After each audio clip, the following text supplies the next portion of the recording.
Olá, prezados alunos, sejam muito bem-vindos mais uma vez aqui à nossa videoaula do canal da nossa escola Instituto Santa Terezinha. Bom, a gente vai dar sequência ao nosso cronograma de conteúdos, conforme a gente já informou 2 aulas atrás, tá? E aí, para a aula de hoje, a gente vai trabalhar com o capítulo de número 17 do seu livro de interpretação e, como sempre, a gente reforça. Faça a leitura da parte teórica que tem no livro, tem textos muito interessantes, tem toda uma explicação teórica, tá? Porque aqui a gente faz um apanhado geral, a gente faz um resumo do que está lá e qualquer dúvida, como você já sabe também, é só entrar em contato com a gente lá pelos nossos grupos do WhatsApp, cada turma tem o seu canal de comunicação e a gente vai fazer algumas explicações lá, se forem necessárias, tá? Enfim, eu estou à disposição de cada um de vocês. Bom, para a nossa aula de hoje, nós vamos tratar de um tema interessante, ao mesmo tempo simples, tá? Que é o léxico da língua portuguesa. Na aula passada, vocês devem se lembrar, a gente tratou aqui de variação linguística. E aí, uma das coisas que eu expliquei é que a língua portuguesa, ela não é uniforme. Ou seja, a nossa língua portuguesa do Brasil, assim como a língua portuguesa, né, que está presente em todo o mundo, ela não pode ser de norte ao sul do nosso país falada de uma maneira igual, por diversos fatores, principalmente porque ao longo da história do Brasil, a língua portuguesa entrou em contato com outros falares, e esses outros falares, né, foram dando formas muito particulares para a nossa língua portuguesa. A formalidade, ela existe muito mais na escrita, como a gente conversou. Então, do norte ao sul, se escreve do mesmo jeito, principalmente na chamada norma padrão. Mas quando a gente está falando da fala da língua portuguesa, aí a gente sabe que há uma diferença muito grande, tá? Então vejam só, o léxico, o que é o léxico? Lá no livro de vocês, bem na abertura do capítulo, está explicando que o léxico é o conjunto de todas as palavras que a língua portuguesa nos proporciona para que nós possamos nos comunicar. Ou seja, quando a gente fala de léxico, a gente está falando de vocabulário, tá? Vocabulário, que como o nome já diz, vem da palavra vocábulo, que é exatamente a palavra, tá? Então, quando eu disser léxico, eu estou me referindo a todas as palavras que existem na nossa língua para que nós possamos usar. E aí, a gente precisa, olha só, fazer uma reflexão, várias reflexões sobre alguns aspectos muito interessantes desse nosso vocabulário. Para provar para vocês que a escolha de uma determinada palavra, ela não acontece por acaso, quando a gente vai falar, a gente escolhe, a gente faz algumas operações mentais para escolher palavras melhores em determinados contextos. Eu trouxe aqui essa palavra, olha, invisibilidade. Bem na abertura do capítulo 17 do livro de vocês, tem uma tirinha, né? Essa tirinha é composta por 3 cenas, vocês podem depois conferir. E aí nessa cena a gente percebe que o personagem é uma pessoa em situação de rua, e aí ele fala que ele tem um superpoder. E aí a outra pessoa pergunta: qual é o superpoder que você tem? E ele diz: a invisibilidade. Essa palavra nos leva a pensar uma coisa: invisibilidade a princípio seria o quê? O ato de ficar invisível, ou seja, não ser visto, estar às escondidas dos olhos de uma determinada pessoa ou de um grupo de pessoas. Só que aí você vai você vai refletir comigo que no contexto dessa palavra, dessa fala, não é exatamente invisibilidade, não ser visto. Existe toda uma crítica social. No final das contas, a palavra invisibilidade não se refere nessa tirinha ao ato de uma pessoa não ser vista fisicamente, mas o ato de uma pessoa, de alguma forma, deixar de ser vista socialmente.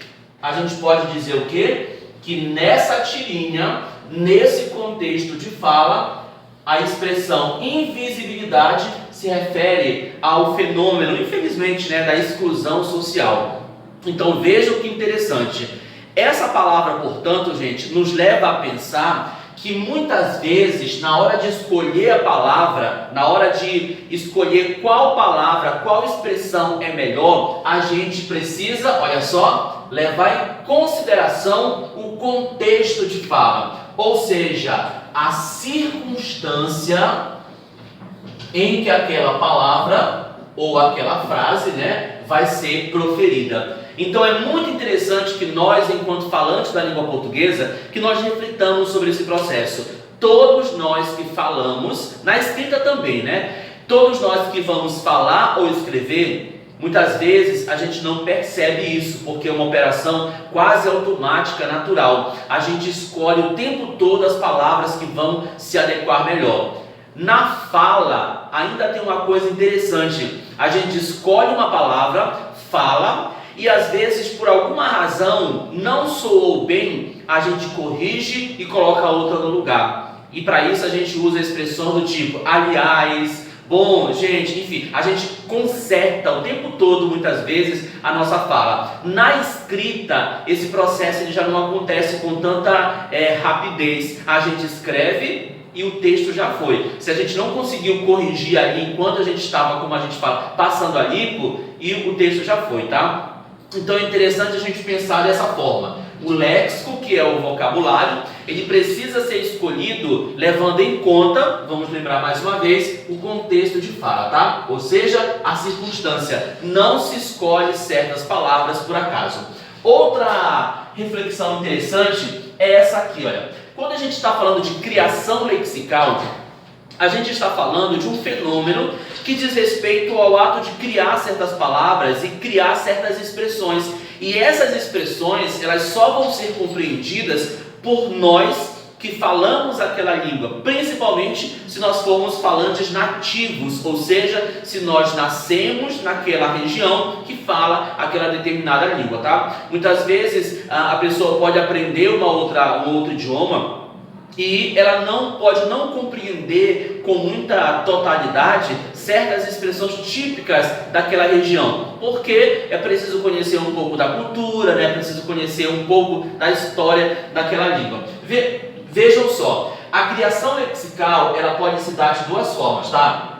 Primeiro, são as expressões idiomáticas, e segundo, essas expressões idiomáticas elas podem se transformar em expressões cristalizadas. Vamos explicar de uma forma mais clara, tá? Quando eu estou falando em expressões idiomáticas, eu estou falando em expressões que são usadas muitas vezes com uma finalidade metafórica, uma finalidade quase de algumas lições morais, uma sabedoria popular, e de tanto ser usadas que os falantes daquela língua passam a compreender com muita clareza e também a usar. Por exemplo, no livro de vocês, na segunda página do capítulo, tem uma imagem, bem no finalzinho, podem observar lá. Essa imagem, olha só, ela traz essa expressão, ela não traz essa expressão, ela representa essa expressão, pisar na bola. A imagem é de uma pessoa que está com os pés em cima de uma bola. Evidentemente que aquela imagem, ela está ao pé da letra, pisar na bola, no sentido de pôr os pés em cima de uma bola. Mas aí, quando a gente se reporta à frase pisar na bola, não necessariamente a gente está se referindo ao ato de pôr os pés sobre uma bola, tá? Então, pisar na bola, no contexto linguístico, diz respeito ao ato de cometer uma falha, como se diz na gíria também, de cometer um vacilo, tá? Então, desta maneira, a expressão pisar na bola, ela é uma expressão idiomática, porque ela existe no nosso idioma somente, e de tanto ela ser falada ao longo dos tempos, ela se transformou numa expressão cristalizada, ou seja, ela se transformou numa expressão consagrada. Quer dizer que ela é conhecida por todo mundo e ela é usada por quase todo mundo ou todo mundo em algum momento da vida. Quem nunca falou essa frase, né? Seja diante até de uma brincadeira, com colegas de escola ou em ambientes de trabalho, a gente usa essas expressões para dar uma força maior para a nossa fala, tá? Então a criação lexical é isso, é quando a gente tem expressões típicas daquele idioma que querem comunicar uma ideia maior e de tanto elas serem usadas, elas se transformam em expressões cristalizadas, ou seja, consagradas pelo uso. E por fim, a gente fala do campo lexical. Olha, a gente sabe, né, todo mundo que estudou e estuda a língua portuguesa, sabe que às vezes existem palavras que elas vão se originando de uma determinada palavra, tá? Ou seja, uma palavra primitiva que vai dar origem a várias e várias palavras, tá? Então isso é o campo lexical. Na nossa língua portuguesa, o campo lexical ele pode acontecer de duas formas também. O primeiro é com palavras do mesmo radical. Por exemplo, no livro de vocês tem um texto que tem essa palavra, amor. Se você pega o radical desta palavra, o que é que nós vamos ter? Nós podemos formar várias outras. Podemos formar amado, podemos formar amando, podemos formar a palavra amável e tantas outras palavras que tenham o mesmo radical, muda-se a parte final da palavra e aí nós vamos ter novas palavras com novos significados, tá bom? Então isso aqui é o campo lexical, quer dizer, é aqui que as palavras elas podem se multiplicar para que nós possamos usá-las de acordo com as nossas intenções, tá? Só que às vezes existem palavras, gente, que não têm o mesmo radical como essa sequência aqui, mas elas fazem parte de um mesmo campo semântico. Por exemplo, no livro de vocês também tem um texto lá, e esse texto ele fala de tecnologia. Ora, o texto fala de tecnologia e ao longo dos 2 parágrafos, o que é que acontece? Ele faz uso de várias palavras que não têm o mesmo radical, mas fazem parte do mesmo campo semântico. Tudo bom? Olha só. Tecnologia, internet, site, blog. Vocês perceberam que essas palavras aqui, elas não têm a mesma estrutura básica que é o radical, elas não têm o começo igual, mas todas elas fazem parte de um mesmo contexto que é o mundo tecnológico. Então isso aqui é palavras com relações semânticas, ou seja, não tem a mesma raiz, não tem a mesma estrutura básica, mas elas fazem parte de um mesmo campo, de um mesmo contexto, que nesse caso aqui é o contexto tecnológico. Mas também existem palavras que fazem parte do campo semântico jurídico, né? Existem expressões que são muito usadas no meio jurídico por advogados, juízes, promotores. Existem palavras que fazem parte do meio da saúde, né? Da medicina, que são muito usadas por médicos, enfermeiros, profissionais da área da saúde como um todo. Assim como na nossa profissão, também existem palavras que são muito usadas no contexto aqui escolar, tá bom? Então essas palavras que não têm a mesma raiz, o mesmo radical, elas fazem parte do mesmo campo semântico, tudo bom? Então nós fechamos mais um capítulo.